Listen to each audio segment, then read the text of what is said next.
parle. Chaque jour, Charles et Carole vous présentent la leçon de l'école du sabbat.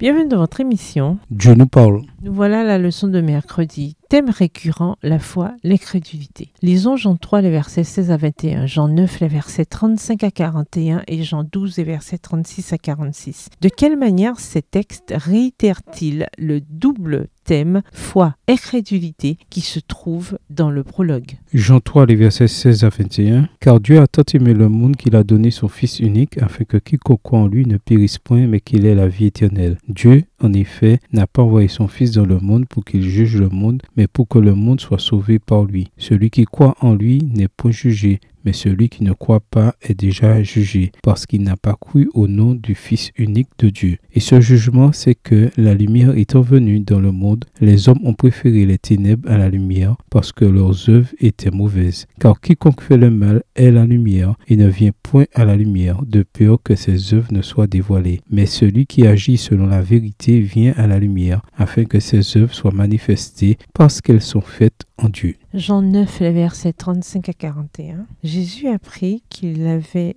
chassé, et l'ayant rencontré, il lui dit « Crois-tu au Fils de Dieu ?» Il répondit « Et qui est-il, Seigneur, afin que je croie en lui ?» « Tu l'as vu, lui dit Jésus, et celui qui te parle, c'est lui. » Et il dit « Je crois, Seigneur. » Et il se prosterna devant lui. Puis Jésus dit « Je suis venu dans ce monde pour que ceux qui ne voient point voient et que ceux qui voient deviennent aveugles. » Quelques pharisiens qui étaient avec lui, ayant entendu ces paroles, lui dirent « Nous aussi, sommes-nous aveugles ?» Jésus leur répondit « Si vous étiez aveugles, vous n'auriez pas de péché. Mais maintenant, vous dites « Nous voyons. » C'est pour cela que votre péché subsiste. Jean 12, versets 36 à 46. Pendant que vous avez la lumière, croyez en la lumière, afin que vous soyez des enfants de lumière. Jésus dit ces choses, puis il s'en alla, et se cacha loin d'eux. Malgré tant de miracles qu'il avait fait en leur présence, ils ne croyaient pas en lui. Afin que s'accomplisse la parole qu'Ésaïe le prophète a prononcée, « Seigneur, qui a cru à notre prédication, et à qui le bras du Seigneur a-t-il été révélé? » Aussi ne pouvaient-ils croire parce qu'Ésaïe a dit encore, « Il a aveuglé leurs yeux, et il a endurci leur cœur, de peur qu'ils ne voient des yeux, qu'ils ne comprennent du cœur, qu'ils ne se convertissent et que je ne les guérisse. » Ésaïe dit ces choses lorsqu'il vit sa gloire et qu'il parla de lui. Verset 42. Cependant, même parmi les chefs, plusieurs crurent en lui, mais à cause des pharisiens, ils n'en faisaient pas l'aveu, dans la crainte d'être exclus de la synagogue, car ils aimèrent la gloire des hommes plus que la gloire de Dieu. Or Jésus s'était écrié, « Celui qui croit en moi croit, non pas en moi, mais en celui qui m'a envoyé, et celui qui me voit, voit celui qui m'a envoyé. Je suis venu comme une lumière dans le monde, afin que quiconque croit en moi ne demeure pas dans les ténèbres. » Dans l'évangile de Jean, l'humanité semble divisée en deux groupes.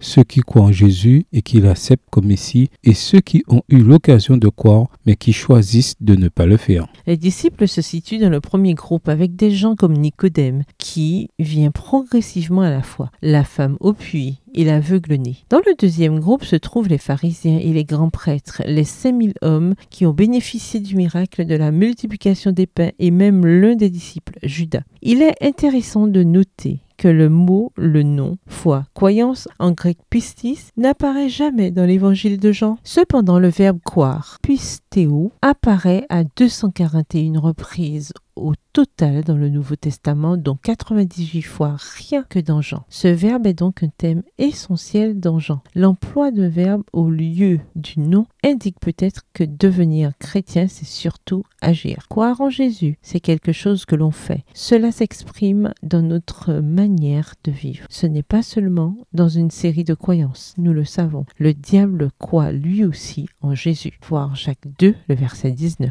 Dans Jean, la principale différence entre les deux groupes se situe dans la nature de leur interaction avec Jésus. Les croyants ou ceux qui viennent à la foi sont réceptifs, même quand Jésus les confronte ou les reprend. Ils viennent à Jésus et ne s'enfuient pas. Il est la lumière qui brille sur eux. Et par la foi, en croyant, ils deviennent enfants de Dieu. Les incroyants de l'autre côté viennent habituellement voir Jésus pour se disputer avec lui. Ils sont décrits comme des gens qui préfèrent les ténèbres à la lumière. Ils trouvent les déclarations de Jésus difficiles à accepter, ou bien ils considèrent qu'il piétine de vieilles traditions et qu'il ne répond pas à leurs attentes. Ils le jugent au lieu de laisser sa lumière les mesurer et les juger eux. Cette attitude, évidemment, se manifestait sans cesse chez les chefs religieux, alors qu'idéalement, ils auraient dû être les premiers à accepter Jésus, eux qui étaient les guides spirituels de la nation. De quelle manière vivez-vous votre foi en Jésus en dehors d'une simple adhésion intellectuelle à l'idée qu'il est le Messie? Pourquoi est-il important de connaître la différence? Voir Matthieu 7, versets 21 à 23. Matthieu 7, les versets 21 à 23. « Ceux qui me disent Seigneur, Seigneur n'entreront pas dans le royaume des cieux, mais celui-là seul qui fait la volonté de mon Père qui est dans les cieux. Plusieurs me diront ce jour-là, Seigneur, Seigneur, n'avons-nous pas prophétisé par ton nom? N'avons-nous pas chassé des démons par ton nom? Et n'avons-nous pas fait beaucoup de miracles par ton nom? Alors je leur dirai ouvertement, je ne vous ai jamais connu. Retirez-vous de moi, vous qui commettez l'iniquité. » Au revoir. Et à demain si Dieu veut.